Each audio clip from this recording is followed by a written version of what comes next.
Muy buen día, mi nombre es Adrián Silva y les traigo un documental sobre la Amazonia de Venezuela, la situación en la frontera de Brasil y Venezuela y la problemática de la minería en Guayana. Para conocer un poco de la Amazonia tenemos que hablar de su geografía. Venezuela es uno de los 9 países que comprende el vasto territorio amazónico. El territorio de la Amazonia comprende parte de Brasil, Bolivia, Perú, Ecuador, Colombia, Venezuela, Guyana, Suriname y la Guyana francesa, en una extensión de casi 8 millones de kilómetros cuadrados. La región amazónica de Venezuela está localizada principalmente al sur del país, en la extensión del río Orinoco. Ocupa principalmente los dos estados más extensos del país, Bolívar y Amazonas, que con el estado del Tamacuro al noreste del país y con una pequeña porción del estado Apure al suroeste, suman 491.389 kilómetros cuadrados, conformando más del 50% del territorio nacional. Esta región amazónica posee baja densidad de población, aproximadamente 20 habitantes por cada kilómetro cuadrado, representando solo el 8.5% de la población total. Sin embargo, en esta zona habitan 24 pueblos originales de la totalidad que vive en Venezuela. Conozcamos un poco sobre la economía de la Amazonia. Las principales actividades económicas que se presentan en el río Amazonas y en su región son la exportación a todo el mundo del caucho y la madera. También la pesca es primordial en el territorio amazónico. Se presentan varias exportaciones de peces hacia toda la región, en general el pirarocu.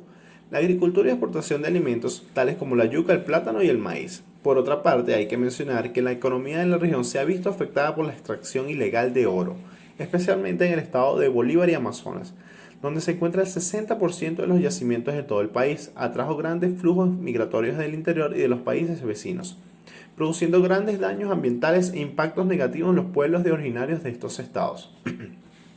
Además, en los últimos años, el Estado venezolano, ante la baja del petróleo crudo, a través de convenios con diversos países y empresas transnacionales, emprendió una nueva política minera de forma vertiginosa e invasiva. Esto generó consecuencias devastadoras como la destrucción de la naturaleza y la exclusión y agresión a los pueblos que habitan en la región. Hablemos un poco sobre la geopolítica de la Amazonia. En la concepción geopolítica de Venezuela, como en la mayoría de los países latinoamericanos, el Estado es asumido como un superorganismo cuya función primordial está relacionada con la ocupación y el dominio del espacio, que sirve de asiento a su estructura política, asegurando con ellos su consolidación definitiva. Tradicionalmente, este espacio fundamental al que hace referencia ha estado presentado por la costa, el centro y el norte del país, creándose en él las condiciones propicias para el desarrollo y funcionamiento de un sistema político económico concentrado y centralizado. Durante el periodo rentista que caracterizó a la estructura económica de Venezuela hasta comienzos de la década próxima pasada, la época de la bonanza económica, se reafirma y se consolida esta forma de organización espacial, concediéndole a la región centro-norte y costera una jerarquía de primera orden, al establecer en ella los principales centros económicos y la decisión política del país. El resto del país nacional se organiza entonces de acuerdo a las políticas y decisiones que se toman desde los diferentes organismos del gobierno central, generalmente con muy poco conocimiento sobre la realidad socioeconómica local que lo caracteriza, produciéndose así para este espacio. Políticas de desarrollo con frecuencia no producen los resultados esperados. En este sentido, es en las áreas fronterizas del país en donde con mayor énfasis se perciben los efectos de esta concentración política y económica del poder, transformándose en zonas con graves problemas en cuanto a servicios básicos, médicos y educativos, ambientales y de infraestructura vial, lo que se traduce en otras cosas de baja presencia poblacional y en una desvinculación casi total con el resto del territorio nacional, de tal forma que estos espacios se convierten en áreas vulnerables desde el punto de vista de la seguridad y defensa nacional. De esta manera, la realidad del Estado Amazonas no escapa a lo que señalan estas afirmaciones. Por el contrario, es en esta entidad donde se evidencian con más fuerza los problemas originados por este aislamiento en que se encuentra la mayoría de las áreas fronterizas del país, resaltando la necesidad de reconocer de manera especial la problemática ambiental de la zona, dado sus particulares condiciones físico-naturales de alta fragilidad ecológica y de la localización geográfica, así como también la presencia de numerosos grupos étnicos que, a través de un manejo y aprovechamiento conservacionista adquirido durante siglos, han sido hasta hoy los verdaderos protectores del medio ambiente amazonense.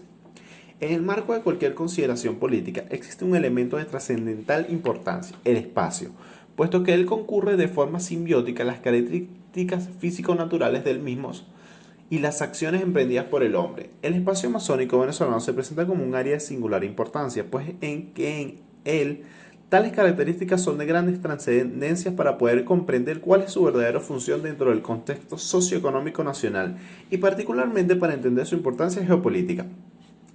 A la luz de tales reflexiones, la penetración espacial de manera legal o ilegal se convierte entonces en un elemento perturbador del normal funcionamiento espacial de un área determinada, y con mayor énfasis si se trata de una región fronteriza, como es el caso del estado Amazonas. Esta situación evidentemente ejerce su influencia directa en el tratamiento geopolítico que la zona demanda.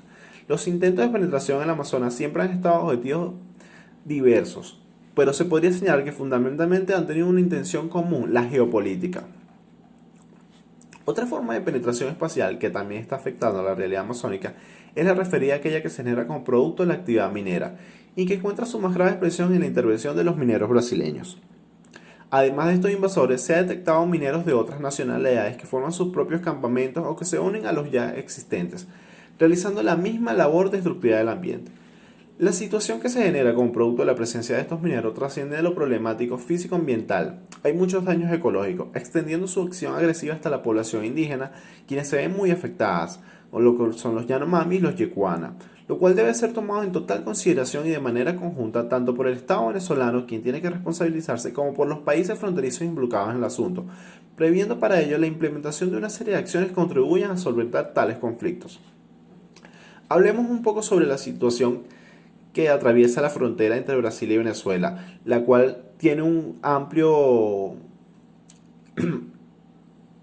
área de 2.199 kilómetros de selva y matorrales escasamente poblados, que se ha transformado por la crisis política y económica que devasta Venezuela, en una región marcada por la delincuencia transnacional, el desplazamiento y la violencia. La escalada violenta se materializó a finales de febrero de 2019 cuando una confrontación entre un convoy de guardias nacionales venezolanos y un pequeño grupo de residentes del poblado de Cumaracapay desencadenó una letal serie de eventos que sacudió a toda la región. El incidente, que tuvo lugar durante 6 días de enfrentamientos letales, la Fuerza de Seguridad y grupos irregulares se enfrentaron con los manifestantes a lo largo de la frontera, dando como resultado 7 personas muertas y al menos 62 detenidos. La contrabando y la explotación minera es otro gran problema en la frontera. Aunque las diferencias en el precio de la gasolina entre Venezuela y Brasil, así como las disparidades en el cambio de monedas entre ambos países, sean condiciones propicias para el contrabando de gasolina, las condiciones geográficas no resultan tan favorables. Sin embargo, existe el contrabando de gasolina entre Venezuela y Brasil, aunque en una escala muy pequeña, a diferencia del que existe entre Colombia y Venezuela. Hablemos un poco sobre la problemática de la minería en Guayana. En cuanto a la explotación minera de carácter en la zona fronteriza de Brasil y Venezuela, esta es una actividad económica ilícita que ha ocurrido en la frontera durante años debido a las grandes riquezas minerales, especialmente la extracción de oro y diamante en Santa Elena de Guairén.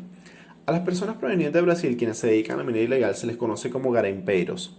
Estos practican la explotación minera sin medidas de seguridad adecuadas y con un alto impacto ambiental en los ecosistemas tropicales lluviosos, incluyendo la región de Guayana y el Amazonas en Venezuela.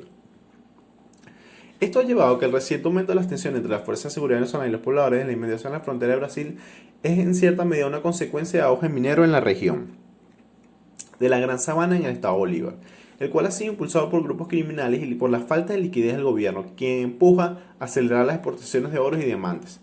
En teoría, las Fuerzas Armadas del país tienen el control de la industria minera, pero también trabajan con actores criminales que han expandido agresivamente sus intereses mineros con impunidad. Los grupos de crimen organizado venezolanos llamados sindicatos y las guerrillas colombianas se han convertido en actores importantes en las minas de Bolívar y del vecino estado Amazonas, y a menudo trabajan alianzas volátiles con fuerzas estatales corruptas. A medida que estos grupos toman de manera hostil las tierras y minas ricas en minerales operados por pobladores locales, la violencia algunas veces estalla. Los sindicatos controlan la sangre y fuegos zonas críticas de minera como el Dorado y las Claritas. Líderes indígenas dicen que los grupos criminales actúan bajo el amparo de la alta esfera del gobierno. Por su parte, las fuerzas de seguridad venezolanas cosechan los beneficios de la minería no solo al tomar parte de la ganancia ilícita, sino a través de diversas actividades criminales. En algunas rutas trafican mercancía a través de la frontera, junto a grupos ilegales involucrados en el tráfico de personas, miembros de la Guardia Nacional mal pagados también consiguen dinero al exigir extorsiones por movimientos transfronterizos de este tipo. Los pobladores locales confirman que dicho abuso ha alimentado una rabia más profunda hacia a las fuerzas de seguridad en toda la región. Este resentimiento se ha prestado a pequeña escala en la captura ocasional de guardia por parte de las comunidades indígenas. Muchas gracias por habernos acompañado en este comentario.